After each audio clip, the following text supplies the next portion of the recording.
بسم الله الرحمن الرحيم الصلاة والسلام على نبينا محمد وعلى آله وصحبه أجمعين أما بعد.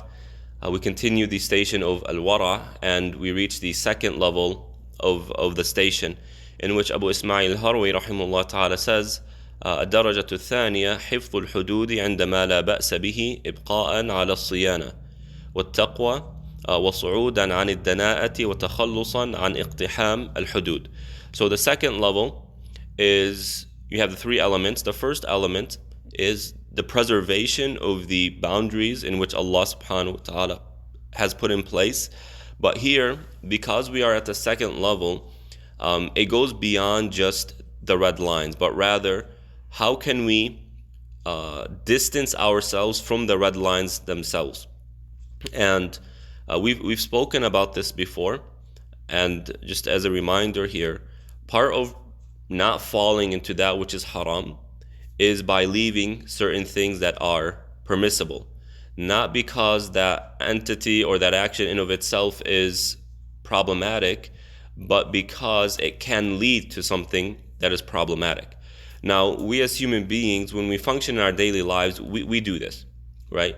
For example, and this is an extreme example, but nonetheless an example, parents might decide not to purchase a television and put it in their home, not because TVs are inherently problematic, but they're afraid that their children will waste a lot of time watching TV and that will harm their grades, for example, right? So we as human beings, we function like this. And you have the same idea in Islam, that certain behaviors and actions, certain forms of gratification, although in of themselves, they are not problematic, but they can lead to something problematic. And I believe last week I mentioned the quote of the companions that they would abstain from 70 types of permissible acts because they were afraid of falling into one impermissible act. So the same idea here, and there's Ibn Qayyim rahmatullah in his explanation says that his teacher Ibn Taymiyyah rahimahullah ta'ala told him the following. Ibn Qayyim was enjoying something, right? That's permissible, and Ibn Taymiyyah's teacher tells him that although this is something permissible, it is not in line with the behaviors of those who reach the higher levels, right? And although that it's leaving or abstaining from this is not a condition for being saved and entering paradise, but it is a condition for reaching the higher levels of paradise. So that's the idea here, and we've gone over this, so no need to go over it again. And then the second element, صعودا عن الدناءة, that we do this for the sake of preserving taqwa. So we abstain from permissible things in order to preserve our taqwa, and we just spoke about that. The second one, in order to distance ourselves from lewd and inappropriate behaviors. And again, not necessarily haram, but there are some behaviors that we can't say are haram, but nonetheless they're silly behaviors. They're immature. It's not for a believer to act this way. For example, swearing, using words. I know sometimes in our native or our ethnic tongues, we throw these words around when we're upset. Our kids make us frustrated, and we blurt out a word, right? Although that's not forbidden in of itself, but the Prophet ﷺ did say that a believer isn't someone whose tongue is foul, right? Who repeats this over and over again. So such behavior, someone who curses a lot, someone who uses profanity a lot, is someone, we feel uncomfortable being around. What's the deal with this person? Does his vocabulary not extend beyond 4 or 5 words? Right? So, someone who is like that, we view them as being immature. And it's unexpected that such a person, or really the mental image we have of such a person, is someone isn't who exactly is the most successful person in life. So we abstain from these behaviors not because they're impermissible, but because they take away from those higher levels of iman. And then the third element of this level is iqtiham al-hudud. And it's pretty much the same as the first element, and that is, but this one is referring specifically to the red lines. We preserve the boundaries of Allah subhanahu wa ta'ala. تلك حدود الله ومن يتعدى حدود الله فقد ظلم نفسه. These are the boundaries of Allah, and whoever transgress the boundaries of Allah, then they have wronged themselves. And in one verse, Allah subhanahu wa ta'ala says, تلك حدود الله فلا تقربوها. These are the boundaries of Allah, so don't come near them. And in a third verse, Allah says, تلك حدود الله فلا تعتدوها. These are the boundaries of Allah, so don't transgress them. And the Mufassirun make an interesting comment. Why in one verse Allah subhanahu wa ta'ala does he say, these are the boundaries of Allah, so don't transgress them, and in another verse, these are the boundaries of Allah, so don't come near them? And when you analyze the context and assess the context of each of these two verses, you find that the first one that forbids us from transgressing has to do with matters of divorce, where it's not really desire driven. But the second one is in the context of desires, having a relationship with your spouse during Ramadan. And Allah says these are the boundaries of Allah, so don't come near them, because desires tend to pull us, and if that desire strengthens, it becomes more increasingly difficult to abstain from it. So Allah subhanahu wa ta'ala is cutting the rope by saying don't even come near these things, because the nearer you come, the more it sucks you in and the more likely you are to fall. Contrary to the other verse where it's not desire driven, but rather anger driven. So preserving the rights of Allah subhanahu wa ta'ala, the boundaries, is part of the station of Wara, part of the preservation of Iman. Now, what is the difference between the first level of Wara and the second level? The difference is the first level, they're pursuing the preservation of Iman. So they are pursuing and they're trying to build the tools which they can then use to preserve their Iman. Whereas the second level, they have already reached a level of Iman.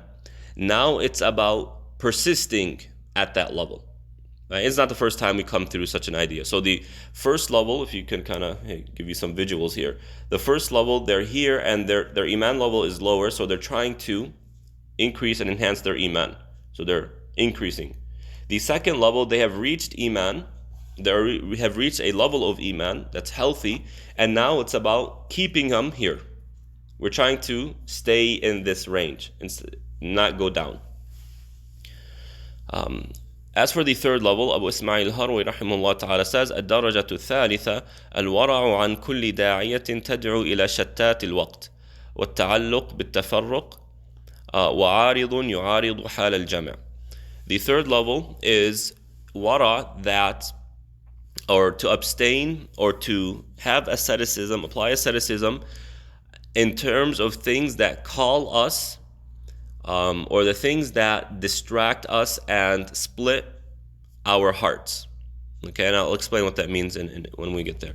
That splits our time and causes our hearts to become attached to multiple things, as well as puts barriers and hurdles in front of our focus. Okay, so some strange ideas here. Let's go over them. So we as individuals, each and every one of us, have equal amount of time in terms of what we can deal with in terms of the day. Right? We have 24 hours. That's it. There is no more, there is no less. Certain people don't have more time and other people don't have less time. Right? But what does differ between humans, and differs very greatly, is how much are on their shoulders. For some people, they have one job, one focus, and that's it. And therefore, all of their time, energy, and resources are on that one thing. Other people, they are split between 4 or 5 jobs, and I'm talking about maybe they work 2 jobs, and then they have their home job, right? They're working at home, with their family, taking care of their home. They have a responsibility towards, for example, a sick parent, etc. And now they're dealing with four major responsibilities, and you can imagine how that plays with the mind. Just now I had trouble remembering where we left off, and I was confused and whatnot.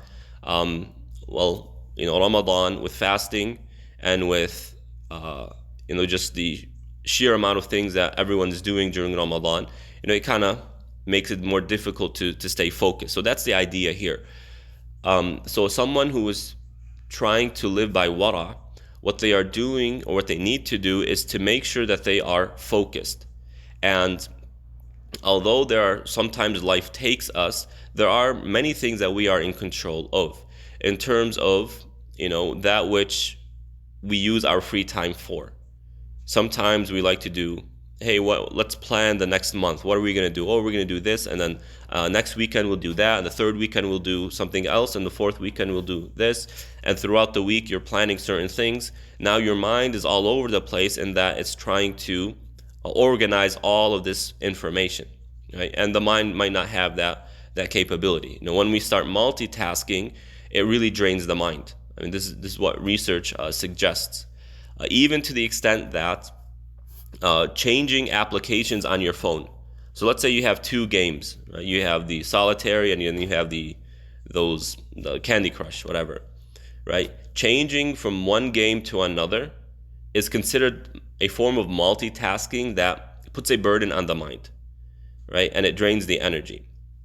So even scientific research suggests the importance of what Abu Ismail al-Harawi rahimahullah ta'ala said over 1,000 years ago, right? In order to preserve our iman and to keep it strong and healthy, we need to focus and channel what we are doing to where it becomes one thing. And what Islam does for us is that it synchronizes the mind, body, and soul by giving us one purpose. That purpose is obviously Tawheed, worshiping Allah subhanahu wa ta'ala. And now your mind and your body and your heart are all focused on that. And it doesn't mean that you're doing one thing throughout the entire day, but the multiple things that you do over the course of a day, all of them are being channeled to this greater goal of Tawheed. So for example, you have to go to the market and buy some supplies for the home. You go to the market, but your intention is, okay, this is part of my livelihood. Allah subhanahu wa ta'ala told us to take care of us. Allah has blessed me with an amount of wealth, and Allah loves it when the remnants of His blessings appear on our bodies and in our homes. So I am going to the market to take care of my family, to take care of myself, and to appreciate the blessings of Allah subhanahu wa ta'ala. So you're running an errand that you'd be doing either way, but because your mind, body, and heart are synchronized towards this or to this mode of life, and that is worshiping Allah subhanahu wa ta'ala, essentially you start transforming or converting all of your daily chores to things that cater to this goal. So that's the idea here. We have time, and when our time is split over many things, we cannot keep up, and that hurts iman. Another thing is when our hearts are attached to multiple things. So for example, when the heart is split between two decisions. And I'll give you a cliche example of, for example, your child is deciding which college to go to. Do I go to UCI or do I go to, I don't know, Chapman, whatever. Do I go here and here or here? And both of them are very promising, and both of them have great opportunities for the individual, and both of them, have offered him or her scholarships, and both of them have a great program for the major that the individual intends to pursue. Now the person is torn between the two, and their heart is attached to both. They've been to both campuses and they love both campuses. Now the heart is attached and torn between the two. This can create stress. Now obviously this is a silly example for those who are a little bit older or have gone through this phase, but for that college-bound individual, I mean, it's a very stressful situation, because they see it as, oh my God, this is going to affect the rest of my life. Right? So they're torn between that, and then that harms the heart. Because now the heart doesn't know what to do, and it creates stress, it creates negative emotions, etc. Likewise, when our hearts are emotionally attached to multiple things, it can do that damage. And the example Allah subhanahu wa ta'ala gives in the Quran is money. When people are attached to money, to the extent where it starts to trump their love for other things, what ends up happening is their love for money becomes a source of pain for them, because money is inconsistent in terms of how much you're going to make and how much is going to be spent. There are always unexpected expenses, and there are always shifts in the economy. So a business person, and you see this in Wall Street, for example, they go crazy when things are going down, and then they go crazy when things are going up, and the shouting and the yelling and sell, and it's insanity. I don't know if you've seen videos. It's just absolute chaos. Why? Because their attachment to money is so powerful that the slightest signs of downward trend creates a very crazy reaction. Likewise, any signs of upward trending creates a crazy reaction. They're so attached to it that if they lose any of it, it's as if they lost a part of their heart. And if they gain money, then it's as if their life is somehow more complete. And Allah subhanahu wa ta'ala says, سَنُعَذِّبُهُمْ إِنَّمَا يُرِيدُ اللَّهُ لِيُعَذِّبَهُمْ بِهَا فِي الْحَيَاةِ الدُّنْيَا. Allah subhanahu wa ta'ala makes these people who love wealth more than they love Allah and reject Islam because of their love for wealth. Right? He's going to make that wealth a source of punishment for them. And Ibn Qayyim rahmatullah alayhi states or says that, explains this, it's a type of, it stresses them out when they try and make money. In the process of making money, it stresses them out. In the process of preserving that money, it stresses them out. So, making money is one thing, and then maintaining that wealth is another thing. So these are two forms of stress. And the third one is just the prospect and the possibility of losing that wealth. So a businessman or woman isn't naive to believe that their wealth is just sitting there and it's set in stone, or that the number in their bank account is set in stone and will never go down. They're not naive to that, and that's why they're always trying to diversify their portfolios, diversify their businesses and their investments, etc. Because it's a form of stress. Well, what happens if this, a person owns, for example, they own a clothing store, whatever. Well, what if this brand, this franchise goes out of business? Okay, well, I need to now open another franchise. Well, what if that franchise also goes out of business? I need to open a third thing. Okay, I got to get out of the clothing market, diversify in terms of the sectors I'm investing in, etc. So it creates three forms of stress for that individual because their heart is so attached to it. They're always worried about, how am I going to make it? How am I going to preserve it? And how am I going to maintain it and protect it? So this can harm Iman if someone is like this. And the Prophet ﷺ says, Ta'isa abdul dinar, ta'isa abdul dirham. A person who is a slave to money is someone who is ta'is. Pretty much, I don't know of a proper translation, but someone who's miserable. Someone who's a slave to money is someone who's miserable for the reasons that I just mentioned. So you can see and imagine how that harms wealth, how that harms Iman. When our hearts are attached to other than Allah, it just challenges and hurdles and things that we have to jump over in order to apply the basics of Islam.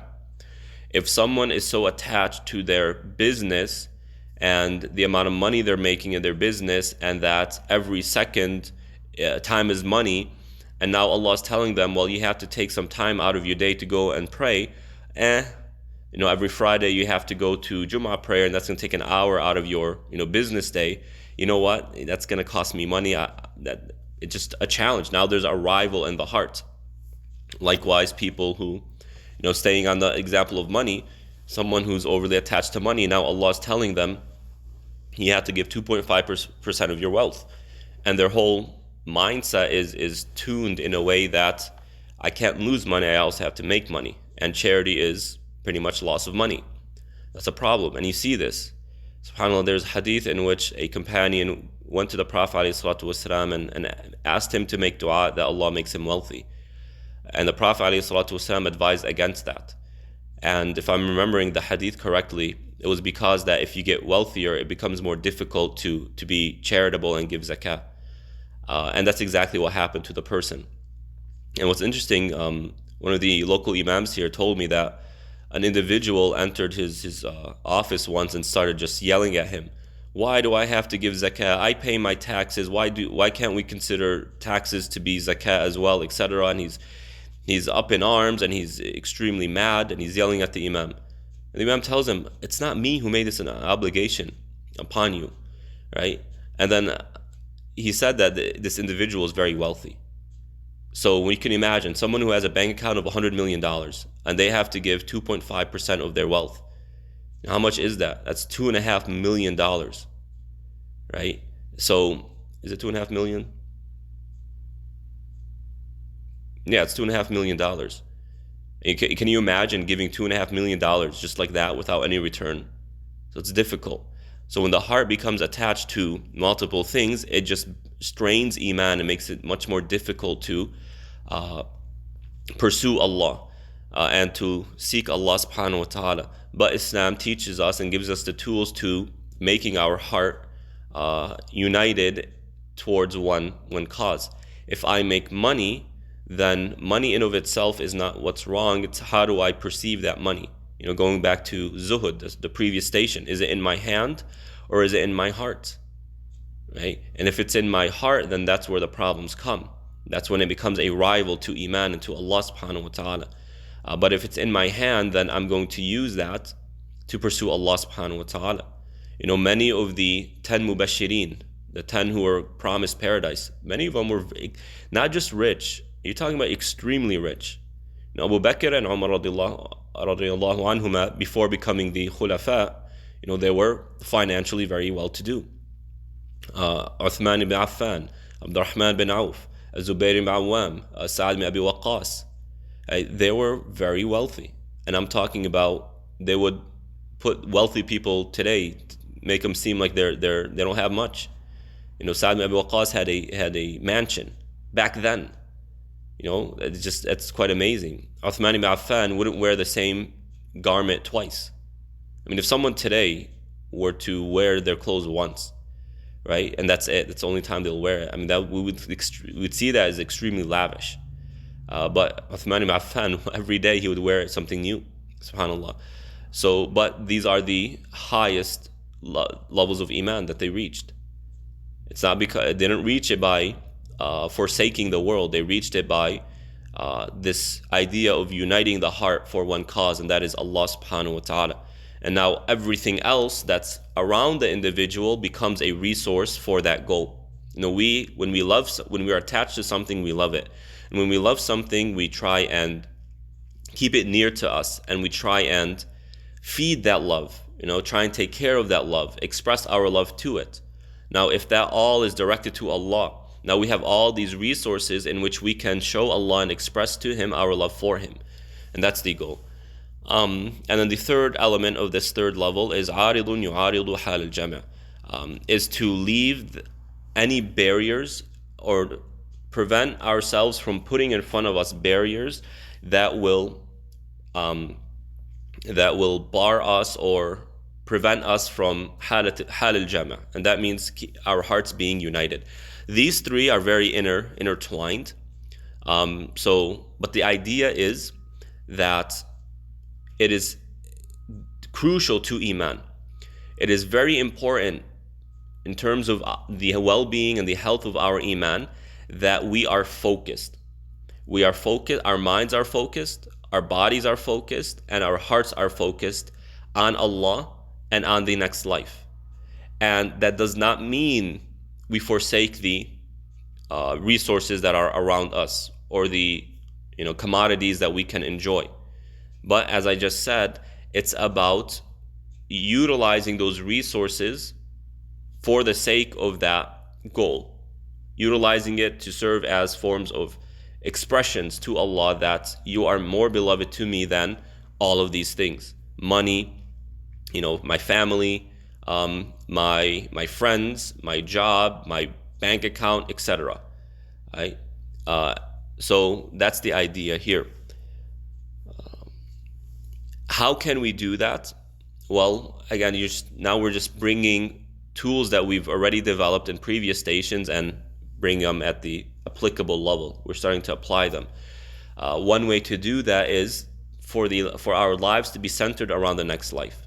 The more we acknowledge the afterlife, the more concerned we become of it, and the more concerned we are of it, the more we are going to invest in it.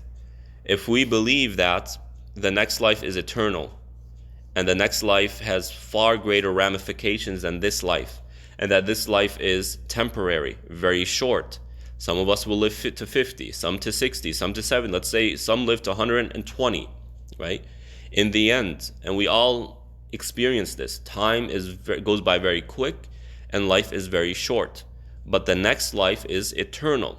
There is no change. There is no difference. So that's how we need to view it. And when we do that, essentially what ends up happening is that we see the world in a different way, where, okay, this money is going to perish when I pass away. It's not going to benefit me. But I can use this money in order to, or the only way this money is going to remain with me is if I use it in ways that brings me closer to Allah subhanahu wa ta'ala. So that's the idea here. Focusing more on the afterlife, developing that perception. Also, better seeing Allah's names and attributes in the world around us. The more we are able to see Allah's names and attributes, the more we are reminded of Him, and the more our world is transformed into a spiritual experience and not just a material experience. 1 second, I need to put the battery in the charger. Just give me 1 second. I'm sorry, I need to put the camera on the charger.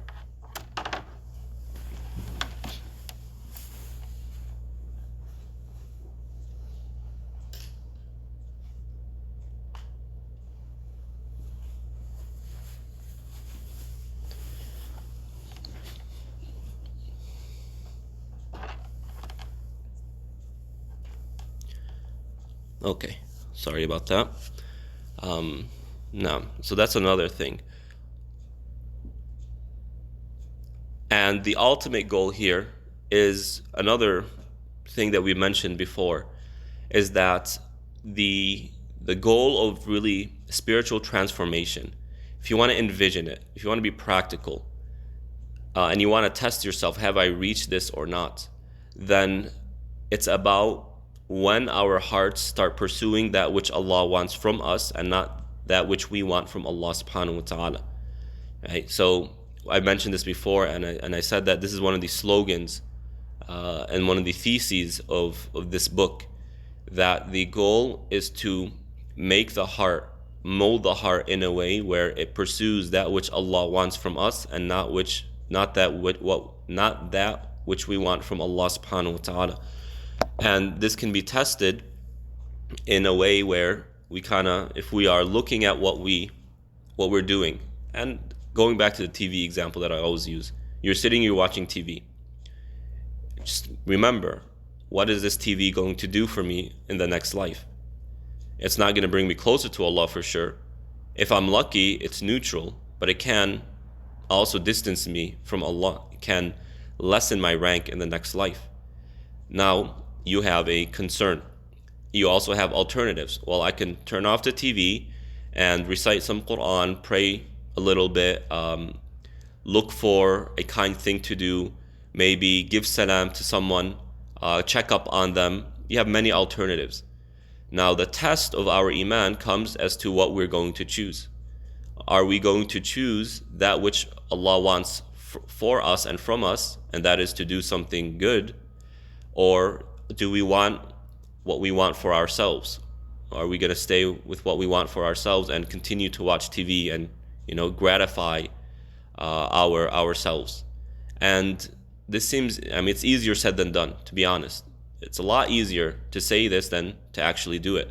And I speak from my own personal experience. Sometimes we do need rest, right? And in such scenarios, we tell ourselves, I am resting myself so that I can re-energize myself, because Allah subhanahu wa ta'ala told us to take care of our bodies. The Prophet ﷺ told us that our bodies have rights over us. And also, I am re-energizing myself so that I can get back to work afterwards, get back to my pursuit to Allah subhanahu wa ta'ala. So I am not stopping, but rather I am re-energizing myself so that I can continue to maintain a strong pace in my pursuit of Allah subhanahu wa ta'ala.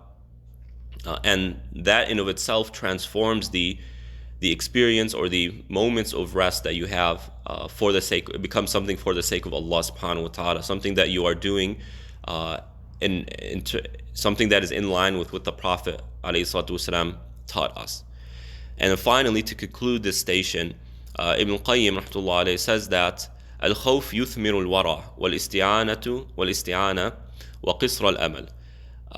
Fear, when we spoke about fear and what fear entails and what it means at the spiritual level, fear helps reap the fruits, or it helps produce the fruits of wara.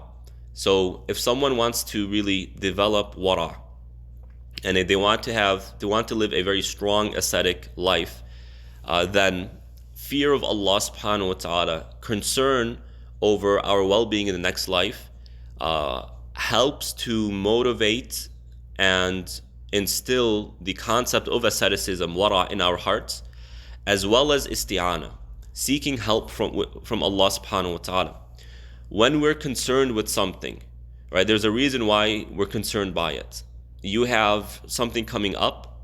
For example, you have a major job interview coming up for a major firm, right? And you're concerned about it. That concern is most likely coming from, self-doubt. Am I really at the caliber of this job? Will I do a good job in this interview? Will I be able to articulate my thoughts accurately? The concern is coming from doubt over one's own capability. And in such moments, we would wish that someone was there to help us. So when we're concerned or have fear of something, it helps motivate us to seek help from someone else. Right? It pushes us to seek help from someone else. Now for us Muslims, we seek help from Allah subhanahu wa ta'ala.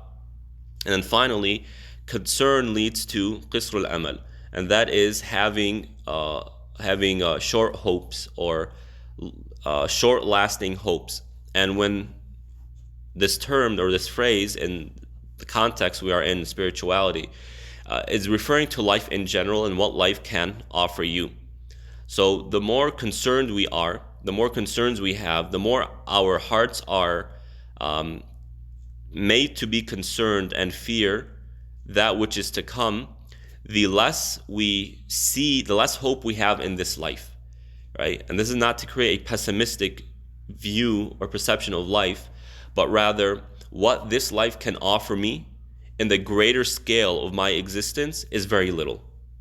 No matter how much I gather in this life, unless I'm using that for the sake of Allah and in matters that bring me closer to Allah, then this life is not going to do anything for me on the Day of Judgment when I'm standing in front of Allah and hellfire is in front of me, and as well as paradise. It's not going to do anything for me. So the third way we can develop our asceticism, our wara, we said the first one was by centering our lives, being more concerned over the next life or for the next life. The second one is better seeing Allah's names and attributes in the world around us. And the third one is taking advantage of the emotion of concern, fear, and anxiety to where it spawns asceticism and seeking help with Allah and really belittling what this life can offer us. So that concludes the station of al-wara, asceticism. And what follows is the station of tabattul, and this is a very, very important station, I believe, and a very beautiful one. So we ask Allah subhanahu wa ta'ala to allow it to be to give us the tawfiq to really live by the principles and the teachings of these stations and of this book. And may Allah have mercy on Abu Ismail al-Harawi as well as Ibn Qayyim who spent many hours in order to develop this for us. So, jazakumullah khair. وصلى الله على نبينا محمد وعلى آله وصحبه أجمعين.